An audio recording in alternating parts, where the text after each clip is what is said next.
Very good. यही कोडी cycle था हमारा।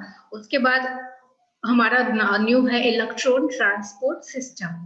तो अब जो ये नया है इलेक्ट्रॉन ट्रांसपोर्ट सिस्टम, तो इलेक्ट्रॉन ट्रांसपोर्ट सिस्टम क्या है इसके बारे में हम लोग जानेंगे। तो इलेक्ट्रॉन ट्रांसपोर्ट सिस्टम क्या है कि अभी हम लोग जितने भी मेटाबॉलिज्म पढ़े हैं, क्रेब्स साइकिल रहे, ग्लाइकोलाइसिस रहे, कोई भी रहे, तो वहां पे हम क्या देखें कि एक दूसरे से कनेक्टेड है। तो इलेक्ट्रॉन ट्रांसपोर्ट सिस्टम भी समवेयर एक दूसरे से कनेक्टेड है। अब कैसे कनेक्टेड है?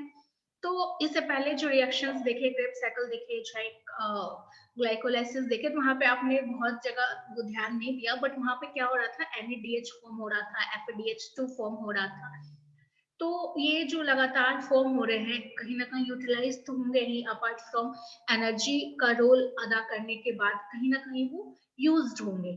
तो ये जो इलेक्ट्रॉन ट्रांसपोर्ट सिस्टम है, ये इसको यूज कर रहा है। जो पहले प्रिकर्सर्स बने हैं, NADH2, FADH2, ये सब जो भी बने हैं, तो उसको ये यूज कर रहा है। तो अब यूज कर रहा है, कैसे यूज कर रहा है वो हम लेटर ऑन पढ़ेंगे, बट फर्स्टली हम जान लेते हैं कि इलेक्ट्रॉन ट्रांसपोर्ट सिस्टम है क्या। तो इलेक्ट्रॉन ट्रांसपोर्ट सिस्टम को हम लोग ऑक्सीडेटिव फॉस्फोराइजेशन भी बोलते हैं, तो ETS, ETC भी बोलते हैं, या इलेक्ट्रॉन ट्रांसपोर्ट सिस्टम भी बोलते हैं, या चेन भी बोलते हैं। तो अब इसमें क्या होता है कि जो प्रीवियस फॉर्म हुआ है NADH या FADH2, तो उसका ऑक्सीडेशन होता है, मेनली रिडॉक्स रिएक्शन होता है, ऑक्सीडेशन रिडक्शन दोनों होता है। उसके बाद क्या होता है कि वहां से जो, जब वो टूटता है तो उसके बाद क्या होता है, इलेक्ट्रॉन का जनरेशन होता है, उसी इलेक्ट्रॉन्स का कंजम्पशन होता है ऑक्सीजन के साथ, और फिर ATP रिलीज होता है हमारे बॉडी में। जो ATP फोटोसिंथेसिस में काम आते हैं, या एनिमल्स में सेलुलर रेस्पिरेशन में काम आते हैं। तो वही है हमारा इलेक्ट्रॉन ट्रांसपोर्ट सिस्टम। अब हम लिटरली मीनिंग पे जाएंगे। स्क्रीन रिकॉर्डिंग ऑन की। तो अब हम जब लिटरली मीनिंग में जाएंगे इलेक्ट्रॉन ट्रांसपोर्ट सिस्टम का, तो इलेक्ट्रॉन मीन्स क्या? इलेक्ट्रॉन सभी को जानते हैं, प्रोटॉन है, इलेक्ट्रॉन है। तो इलेक्ट्रॉन है, इलेक्ट्रॉन का ट्रांसपोर्ट सिस्टम, कोई ना कोई एक सिस्टम के तहत वो ट्रांसपोर्ट हो रहा है, कहीं जा रहा है इलेक्ट्रॉन। इसका मतलब लिटरली मतलब आप यही समझ रहे हैं, इलेक्ट्रॉन ट्रांसपोर्ट सिस्टम, ये चेन का मतलब कि एक वैसा चेन जिसमें इलेक्ट्रॉन ट्रांसपोर्ट हो रहा है। अब ट्रांसपोर्ट होने के लिए उसको कोई ना कोई वाया मीडिया की जरूरत होगी, तो कोई ना कोई वाया मीडिया के थ्रू वो इलेक्ट्रॉन जो ट्रांसपोर्ट हो रहा है, बाद में जो फाइनल प्रोडक्ट दे, तो ये जो सिस्टम है, ये जो चेन है, उसको ही हम लोग क्या बोल रहे हैं, इलेक्ट्रॉन ट्रांसपोर्ट सिस्टम। अब हम देखें यहाँ तक में किन्हीं को कोई दिक्कत है? यहाँ पे इलेक्ट्रॉन ट्रांसपोर्ट हो रहा है, और जो प्रिकर्सर्स बना है NADH जो पहले बन चुका है, ग्लाइकोलाइसिस में बना है, या हमारा क्रेब्स साइकिल में बना है, तो वो यूज्ड हो रहा है यहाँ पे।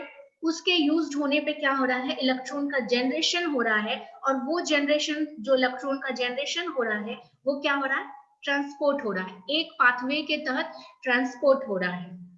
तो उसको ही हम लोग बोल रहे हैं इलेक्ट्रॉन ट्रांसपोर्ट। मैम PDF नहीं खुला हुआ है। PDF नहीं खुला हुआ है? ओके।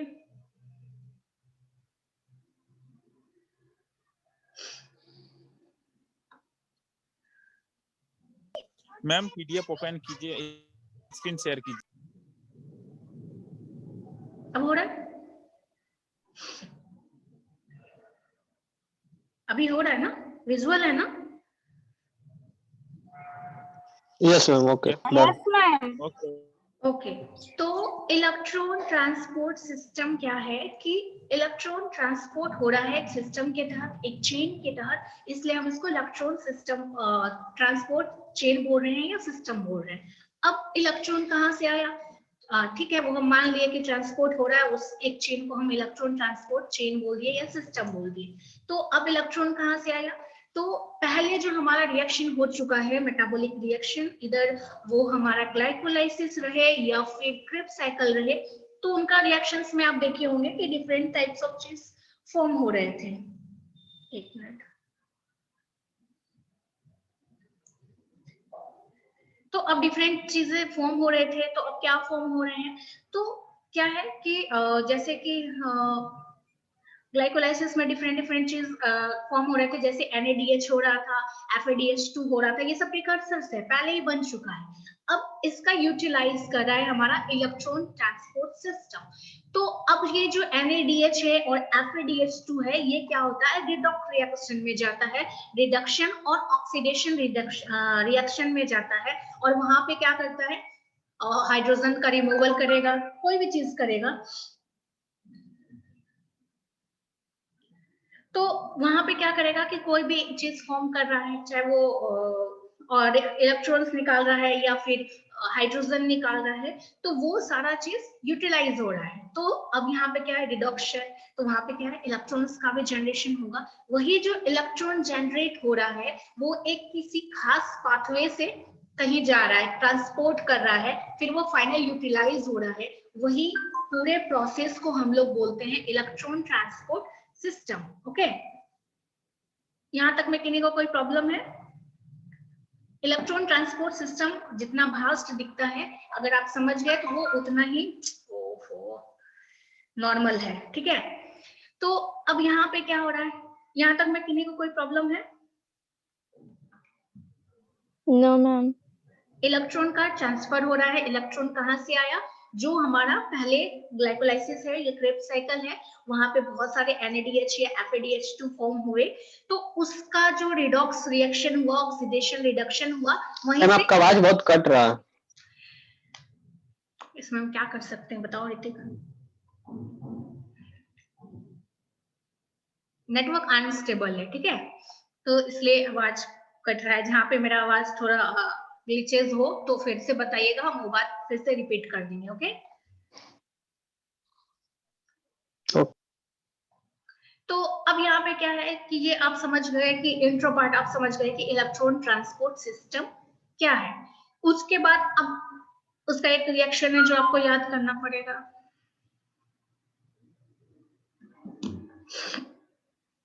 नो,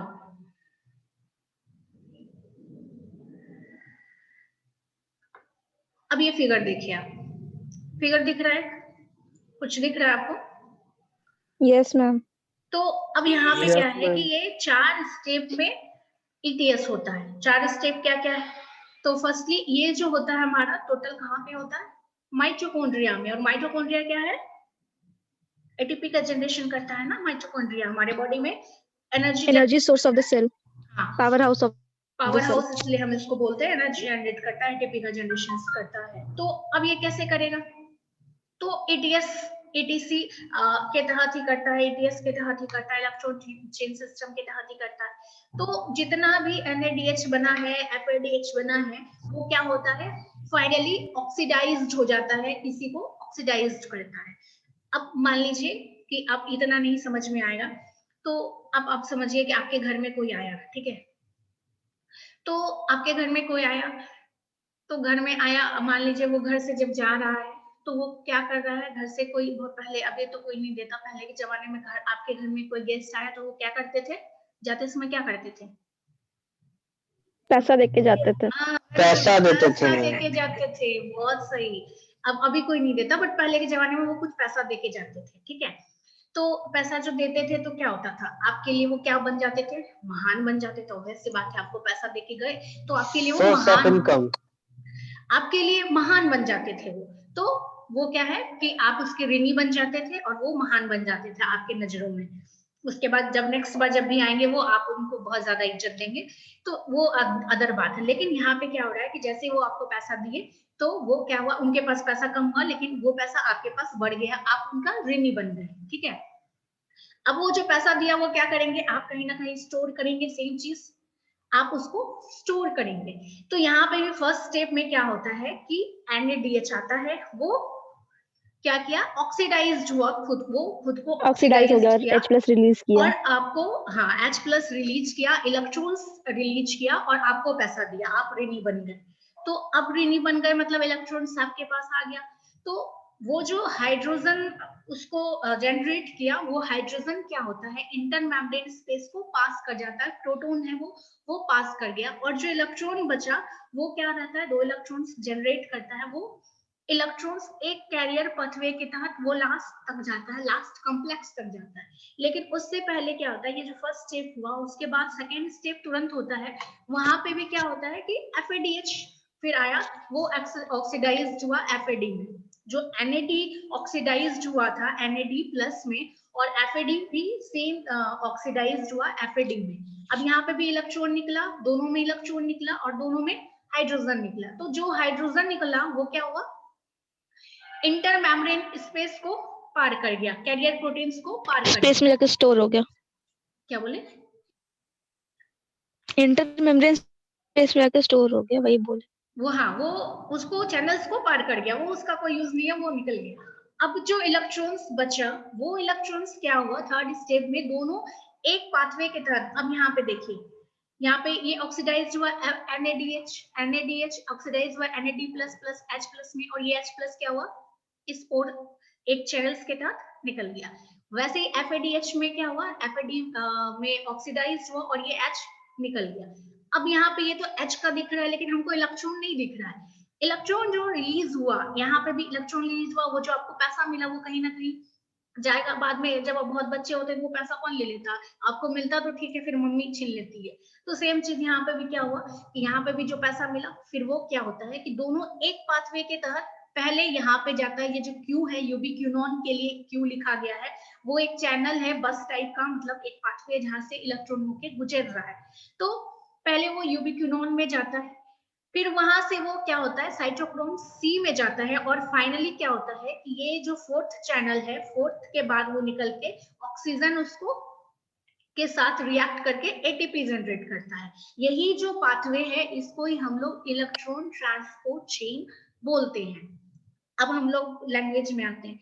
तो सेकेंड स्टेप तक हम लोग पढ़ लिए कि क्या हो रहा है कि FADH2 भी ऑक्सीडाइज हो रहा है FAD में। उसके बाद क्या है कि थर्ड स्टेप में क्या है कि इलेक्ट्रॉन जहां पे दोनों ऑक्सीडाइज हुआ, दोनों को पैसा मिला, तो अब क्या हुआ कि पैसे को स्टोर करेगा। तो अब उसको स्टोर करने के लिए क्या हुआ, मम्मी चालाकी की, मम्मी क्या बोली, पैसा दे दो, हम अच्छे से रख देंगे। तो दोनों बच्चों से पैसा मांग ली मम्मी, और उसको एक जगह पे क्या हुआ, इलेक्ट्रॉन कैरियर यूबिक्विनोन खुद का सामान नहीं, खुद का सामान नहीं, मम्मी से भी कोई पैसा छीन लेगा। तो अब वो क्या है कि इलेक्ट्रॉन कैरियर यूबिक्विनोन में जाके स्टोर हो गया। अब यूनिक्विनोन में क्या है कि वो भी कैरियर प्रोटीन से वहां पे जो स्टोर हुआ है। अब मम्मी से भी पैसा कौन ले गया, पापा फिर कुछ कुछ बोल दिए कि अरे हमको ये खरीदना दिस दैट करके, तो तुम्हारा यही सामान ला देंगे। वो क्या हो गया, ले लिए। तो अब वहां पे क्या हुआ है कि वहां से फिर इलेक्ट्रॉन निकल के थर्ड कॉम्प्लेक्स में निकल गया, और फिर थर्ड से होते हुए वो फोर्थ कॉम्प्लेक्स तक आता है, और फोर्थ में के बाद जब वो निकलता है तो ऑक्सीजन के साथ वो रिएक्ट करता है और ATP जनरेट करता है, और वही ATP बाद में आपका सेलुलर रेस्पिरेशंस में या फिर चाहे जो भी चीज में यूज्ड होता है, और आपको एनर्जी का सोर्स मिलता है। ठीक है, तो यही पूरा हमारा ETC है या ETS साइकिल है। अब इस साइकिल को देखिए, फिर आप समझिए। पहला ये हमारा स्टेप है, पॉइंटर दिख रहा है सभी को, पॉइंटर दिख रहा है? Yes ma'am, yes ma'am. ठीक है, Yes, ये ma'am. हमारा 4 चैनल है। एक जो बड़ा बड़ा ब्लू दिख रहा है वो हम देखते हैं। तो पहला ये हो गया, दूसरा ये हो गया, तीसरा ये, चौथा ये। ठीक है, तो फर्स्टली क्या है कि NADH और FADH ये दोनों कहाँ से आया, ये हमारा अर्लियर फॉर्म हो चुका है ग्लाइकोलाइसिस में या ग्लाइकोलाइसिस में, जो भी मेटाबॉलिक चीज है वो पहले से फॉर्म्ड है। तो अब ये क्या हुआ कि ऑक्सीडाइज्ड हुआ, खुद को ऑक्सीडाइज्ड किया NAD प्लस में और H प्लस में। ठीक है, उसके साथ क्या हुआ कि इलेक्ट्रॉन्स का रिलीज हुआ। तो इलेक्ट्रॉन का जो रिलीज हुआ तो दोनों हुआ, FADH भी ऑक्सीडाइज किया खुद को Fa में, और इसके साथ जो हाइड्रोजन हुआ वो क्या हुआ कि इस चैनल को पार कर गया, इंटर मेम्ब्रेन को पार कर गया। तो अब ये जो इंटर मेम्ब्रेन को पार कर गया, वो उसका फिर हिसाब नहीं रखना, वो एम्बेडेड हो गया, उसका बहुत सारा यूज हो गया, प्रोटॉन पंप में यूज होगा या दूसरे चीज में यूज हो गया। हमको मेन यहाँ पे क्या देखना है, इलेक्ट्रॉन्स का, इलेक्ट्रॉन्स कहाँ जा रहा है। तो अब यहाँ पे इलेक्ट्रॉन्स हुआ, पहले में हुआ, दूसरे में हुआ। तो अब पहला वाला और दूसरा वाला दोनों इलेक्ट्रॉन्स कहाँ जाके स्टोर हुआ, यहाँ पे कैरियर इलेक्ट्रॉन कैरियर्स में, वो है हमारा यूबिक्विनोन, उसका नाम है। तो क्यू में जाके स्टोर हुआ, क्यू में भी टेम्पररी स्टोर हुआ, परमानेंटली स्टोर नहीं हुआ। फिर वो क्या हुआ कि थर्ड के साथ वो निकला और साइटोक्रोम C में जाकर स्टोर हुआ, वहां पे भी वो फाइनल स्टोर नहीं हुआ। फिर वो 4 चैनल्स को निकलते हुए कहाँ आया, ऑक्सीजन के साथ वो रिएक्ट किया और उसके बाद वो क्या किया, एटीपी जनरेट किया, जो फर्दर यूज्ड हुआ सेलुलर रेस्पिरेशंस में, अगर वो एनिमल्स है तो, नहीं तो प्लांट्स अगर हो रहा है तो वो फोटोसिंथेसिस में। किन्हीं को कोई दिक्कत है यहाँ तक में? No, ma'am. किन्हीं को भी?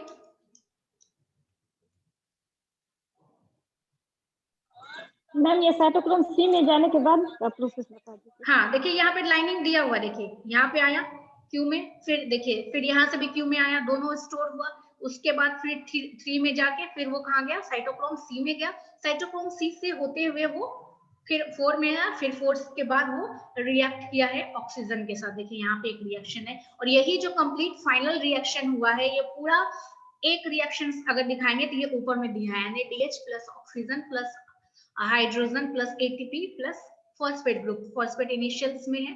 तो क्या रिएक्शंस हुआ, ऑक्सीडाइज फॉर्म में NAD प्लस मिला है, प्लस ATP मिला है, प्लस H2O मिला है। तो ये हमारा फाइनल रिएक्शन है। तो रिएक्शन जनरली नहीं पूछा जाएगा, आपको स्टेप्स ही पूछा जाएगा electron transport system.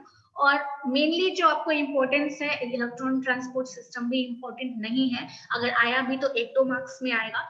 Main important जो है वो है आपका glycolysis, Krebs cycle, urea cycle, ठीक है।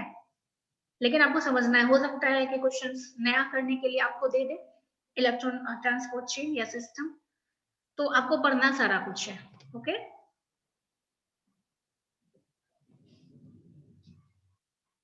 कोई दिक्कत किन्हीं को?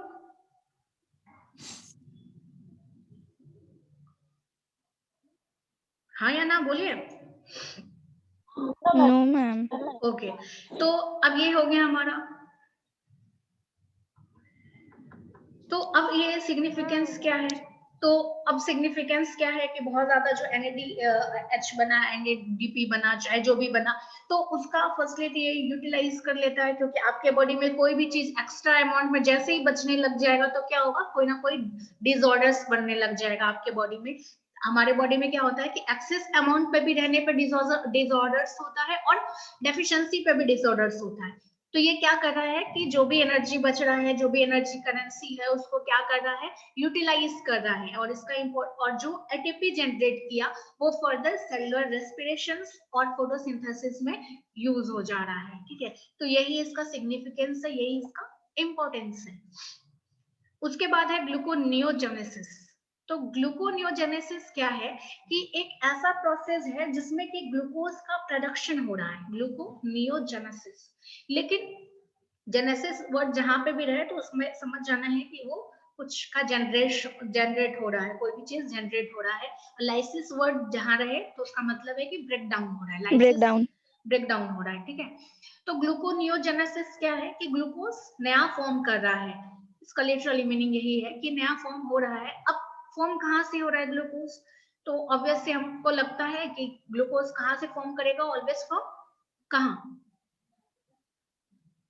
हेक्सोज से या कार्बोहाइड्रेट सोर्स से। बट यहाँ पे क्या हो रहा है, ग्लूकोनियोजेनेसिस में ग्लूकोज का प्रोडक्शन तो हो रहा है बट नॉन कार्बोहाइड्रेट कंपाउंड से। तो वो कहाँ से हो सकता है, प्रोटीन से भी हो सकता है, कोई भी चीज नॉन सुगर मॉइटी से हो सकता है। तो ग्लूकोनियोजेनेसिस में मेनली क्या है कि प्रोडक्शन ऑफ ग्लूकोज है बट नॉट फ्रॉम कार्बोहाइड्रेट्स। ये किसी भी चीज से हो सकता है, कोई भी नॉन सुगर प्रिकर्सर से हो सकता है, कोई भी नॉन कार्बोहाइड्रेट्स मोइटी से हो सकता है, इवन फ्रॉम प्रोटीन्स। ओके, यहाँ तक में कोई दिक्कत? ग्लूकोनियोजेनेसिस No, क्या ma'am. है, किन्हीं को कोई प्रॉब्लम? बाकी लोग इतने म्यूट क्यों हैं, किन्हीं को कुछ समझ में नहीं आ रहा है क्या? मैम आवाज बहुत कट कट के आ रही है, क्या बोले? आवाज ही नहीं जा रही है मेरी, सारे को नहीं जा रही है या फिर किन्हीं किन्हीं को प्रॉब्लम नहीं है? मैम नहीं, कट मैम, कट के आ रही नहीं, है। मैम, अभी तो सही आ रही है। नहीं बपड़ी मुख के आता है मैम। बफरिंग हो रही है, ओके, क्या ही कर सकते हैं, नेटवर्क ग्लिचेस बहुत है आज, छोड़िए। तो अच्छा, ETS समझ गया ना, इलेक्ट्रॉन ट्रांसपोर्ट सिस्टम समझने में किन्हीं को कोई दिक्कत हुआ है? जिनको भी प्रॉब्लम है वो YouTube पे क्लासेस देख लेंगे, वहां पे आवाज क्लियर होगा तो फिर वहां पे समझ लेंगे, ठीक है। यूट्यूब पे अपलोड कर रही हो मैम आप अपना वीडियो? हाँ, हम डेली करते हैं, जितना भी आपका क्लासेस होता है वो सारा वीडियोस वहां है। Okay, thank you ma'am. तो ग्लूकोनियोजेनेसिस समझ गए कि ग्लूकोज का प्रोडक्शन है from non sugar precursors. Okay, कोई दिक्कत? ग्लूकोनियोजेनेसिस क्या है समझ गए सारे को? अब इसका स्टेप क्या है? आपने ग्लाइकोलाइसिस का स्टेप याद किया है सारे कोई? ग्लाइकोलाइसिस का स्टेप याद किए हैं सारे लोग? Yes, ma'am. तो ग्लाइकोलाइसिस का फाइनल प्रोडक्ट क्या था? Pyruvate. पाइरुवेट। तो ग्लाइकोनियोजेनेसिस क्या है? जस्ट विपरीत है उसका ग्लाइकोलाइसिस का, जस्ट विपरीत है ग्लाइकोलाइसिस का। इसका जो स्टेप है मतलब पायरुवेट पाइरुवेट से से ग्लूकोज फॉर्म स्टार्ट होता होकर है। ग्लूकोज पहुंच जाएगा। आप एक बार ग्लाइकोलाइसिस हम लोग देखते हैं, ठीक है? कार्बन पॉइंट देखिए और ये कार्बन ग्लाइकोलाइसिस था हमारा। Glycolysis glucose 6 phosphate, fructose 6 phosphate, फिर ये बनते बनते 2 फॉस्फोग्लिसरेट, फॉस्फोइनोल पाइरुवेट, पाइरुवेट, ये हमारा था 10। अब हम इसमें जाते हैं। ग्लूकोनियोजेनेसिस का स्टेप लिखने आपको नहीं आएगा, आपको सिर्फ डिस्क्रिप्शंस में आएगा 1-2 नंबर में कि व्हाट इज ग्लूकोनियोजेनेसिस, यही आएगा। तो वो आप समझ गए कि ग्लूकोनियोजेनेसिस क्या है? मेनली ग्लूकोज का formation Yes, from ma'am. Non carbohydrate Formation of compound. glucose from non-sugar. हाँ, तो अब इसका स्टेप जो है वो क्या है कि जस्ट अपोजिट ऑफ ग्लाइकोलाइसिस है। अब हम देखते हैं इसका स्टेप कहाँ गया। ये देखिए, अगर आप इधर से चलेंगे glucose 6 phosphate, fructose 6 phosphate, 6 phosphate glyceraldehyde, फिर अगर इधर से चलेंगे तो ये हमारा क्या बन रहा है? ऑब्वियस सी बात है, अगर यहाँ से आप चलते हैं ग्लूकोज से चलेंगे तो आप देखेंगे कि डायरेक्ट अगर ये रिवर्स वे में चलेगा तो ये Glycolysis क्या हो रहा है? है। ग्लाइकोलाइसिस है। और इसको ही जस्ट विपरीत कर दिए तो क्या बन गया? ये ग्लूकोनियोजेनेसिस है। तो एक याद रखेंगे, आपको ये भी याद रख जाएगा, ठीक है? ग्लाइकोलाइसिस अगर याद रखेंगे तो बस एरो उल्टा कर देंगे, बाकी ये सेम बन जाएगा। तो देखिए अब यहाँ पे क्या है कि पाइरुवेट से क्या बना? Phosphoenol pyruvate. और ये सिर्फ फॉर्म नहीं हो रहा है, यहाँ पे डिफरेंट डिफरेंट एंजाइम्स भी लग रहे हैं, तो ये उतना इंपॉर्टेंट नहीं है, इसलिए हम इसको इतना विस्तार में नहीं जाएंगे। तो पाइरुवेट से क्या बन रहा है? फॉस्फोइनोल पाइरुवेट, फिर उससे 2 फॉस्फोग्लिसरेट, फिर उससे 3 फॉस्फोग्लिसरेट, 1,6 बाइफॉस्फोग्लिसरेट। तो ये कंटिन्यू हो जा रहा है। आप सिंपल इसको अलग से याद नहीं करना है, ग्लाइकोलाइसिस याद करना है आपको। ग्लाइकोलाइसिस लिख देना है और ऊपर से क्या करना है कि एरो बस उल्टा कर देना है, ठीक है? और बाकी कुछ नहीं करना है। कोई कंफ्यूजन? No, ma'am. उसके बाद ग्लूकोनियोजेनेसिस क्यों है, क्यों पढ़ना चाहिए हमें ग्लूकोनियोजेनेसिस? तो अब ग्लूकोनियोजेनेसिस का सिग्निफिकेंस क्या है कि जब हमारे बॉडी वो में ग्लूकोज प्रोड्यूस करता है। हाँ, ग्लूकोज तो बहुत जगह प्रोड्यूस होता है, लेकिन ग्लूकोनियोजेनेसिस का क्या पाथवे है? तो जब हमारे बॉडी में ग्लूकोज की मात्रा कम हो जाती है और हम कोई कार्बोहाइड्रेट सोर्सेज भी नहीं ले रहे होते हैं, तो उस वक्त क्या होता है और हमें बहुत ज्यादा ग्लूकोज चाहिए होता है, तो ग्लूकोनियोजेनेसिस के तहत क्या होता है कि कोई भी चीज अगर आप ले रहे हैं डाइट में, तो वो क्या करता है कि उसको ग्लूकोज में कन्वर्ट कर देता है ग्लूकोज में कन्वर्ट कर देता है। एनर्जी मिले। सेम चीज और कुछ नहीं करता है। तो अब जैसे कि बहुत ज्यादा एक्सरसाइज कर रहे हैं, इनिशियली बहुत ज्यादा एक्सरसाइज कर रहे हैं या डायबिटिक कंडीशंस में है, उसमें आप ज्यादा ग्लूकोज नहीं ले रहे हैं, फास्टिंग में है, तो उसमें क्या है कि आप जो भी चीज ले रहे हैं उसको वो क्या कर रहा है? ग्लूकोनियोजेनेसिस के तहत ग्लूकोज में बदल रहा है और आपको इंस्टेंट में एनर्जी दे रहा है। तो यही है मेनली हमारा ग्लूकोनियोजेनेसिस पाथवे का सिग्निफिकेंस। और कुछ कोई कंफ्यूजन यहाँ तक में किन्हीं को?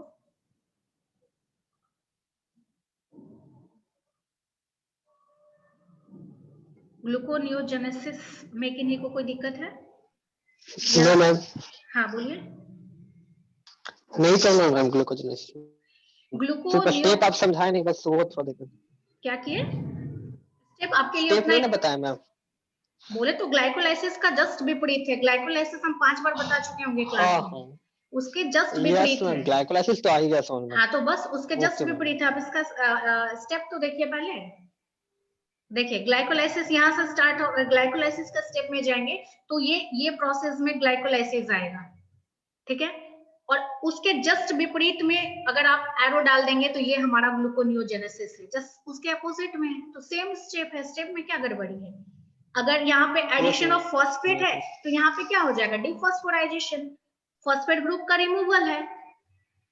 जैसे इससे पहले आप क्या पढ़े, फ्रुक्टोज 6 फॉस्फेट का अगर बनता है 1,6 बाइफॉस्फेट में, तो इसका मतलब है कि वहां पे क्या हो रहा था, फॉस्फोराइजेशन रिएक्शन हो रहा है। और यहाँ पे जब हम उल्टा जा रहे हैं तो क्या है कि यहाँ से फॉस्फेट ग्रुप रिमूव आउट हो रहा है, तो इसका मतलब है कि एक फॉस्फेट ग्रुप रिमूव आउट हुआ तो फ्रुक्टोज 6 फॉस्फेट बना, तो ग्लूकोनियोजेनेसिस यही है।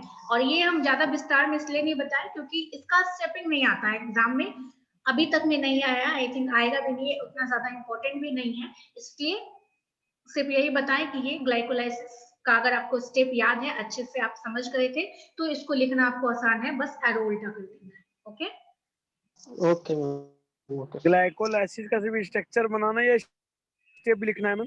ग्लाइकोलाइसिस में जो हम दिखाए फिगर में वैसे ही बनाना है, उसके साथ जो भी फिगर बना दे तो हो जाएगा ना। ग्लाइकोलाइसिस देखिए इंपॉर्टेंट है आपका, तो उसका सारा एंजाइम्स के साथ याद कीजिए आप, वो काफी इंपॉर्टेंट है आपके लिए। ग्लाइकोलाइसिस क्रेब्स साइकिल बहुत इंपॉर्टेंट है, तो उसको हर चीज के साथ याद कीजिए आप।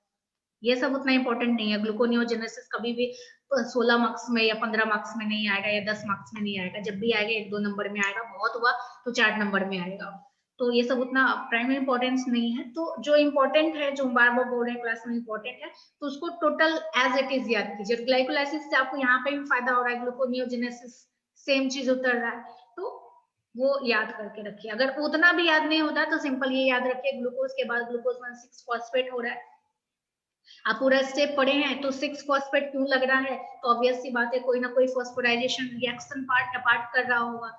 तो अगर आपको इतना ध्यान में है तो उतना भी याद रखने की जरूरत नहीं है, सिर्फ आप इसका जो भी प्रोडक्ट बन रहा है वो याद रखिए। अभी भी किसी को कोई डाउट है? नहीं मैम। Okay, no ma'am. यहाँ तक हम लोग कार्बोहाइड्रेट्स का पढ़े। अब लास्ट है फैट्स। तो फैट्स में आपको सिर्फ एक ही पढ़ना है, वो है beta oxidation of fats. Beta oxidation कैसे हो रहा है फैट्स का, तो वो हम पढ़ेंगे, ठीक है। तो आई थिंक फैट्स हम नेक्स्ट डे, नहीं तो हम थोड़ा फैट्स के बारे में पढ़ लेते हैं कि डाइजेशन कैसे हो रहा है, मेटाबॉलिज्म पार्ट डाइजेशन और एब्जॉर्प्शन कैसे हो रहा है। तो फैट्स क्या है, वाटर सॉल्युबल है या वाटर इनसॉल्युबल है? insoluble, वाटर इनसॉल्युबल है। आप देखे होंगे कि जो भी तेल है या घी है वो पानी में कभी घुलता नहीं है, जैसे पानी में देंगे वो क्या होता है, ड्रॉपलेट्स बन के ऊपर में तैरने लग जाता है, इस टाइप से फॉर्म करता है, दैट इज लिपिड्स है वो। तो अब ये क्या है कि वाटर इनसॉल्युबल इन नेचर है, तो इसलिए ये लिपिड्स या फैट्स क्या है कि प्रोटीन वोटीन से सबसे अलग है, क्योंकि वो लोग इजिली डाइजेस्ट वाटर में घुलने वाला है, लेकिन यहाँ पे क्या है कि ये इजिली वाटर में मिक्सअप नहीं होता, इसीलिए ये क्या है कि थोड़ा डिफिकल्ट है डाइजेस्ट होने में, एब्जॉर्ब होने में। तो अब ये क्या होता है कि बहुत जल्दी स्टमक और इंटेस्टाइनल कंटेंट के साथ मिक्सअप नहीं होता। तो अब ये क्या है कि एक तो मैक्रोमोलिक्यूल्स भी है, तो अब इसमें क्या है कि अब इसको कैसे तोड़ेंगे, तो इसका क्या होता है कि इमल्सिफिकेशन होता है, मेनली इमल्सिफिकेशन होता है, बाइल जूस इस पे काम करता है, फैट ग्लोब्यूल्स को इमल्सिफाई करता है, जो बड़ा मॉलिक्यूल्स है, बड़ा ग्लोब्यूल्स है, उसको छोटे छोटे छोटे छोटे पार्ट्स में तोड़ देता है। अब जो छोटे पार्ट्स में तोड़ेगा तो क्या होता है कि ड्रॉपलेट का साइज का जो आ गया तो उसका सरफेस एरिया बढ़ जाता है, तो वो क्या होता है कि सरफेस एरिया बढ़ गया तो उसको इजिली एब्जॉर्ब कर लेता है इंटेस्टाइन। तो इस टाइप से फैट्स का डाइजेशन होता है। बाकी इसको फिर से इनिशिएट करेंगे हम लोग नेक्स्ट क्लास में, कल करेंगे। तो अभी फिलहाल में सारे लोग वीडियो ऑन कीजिए और क्लासेस, एक मिनट।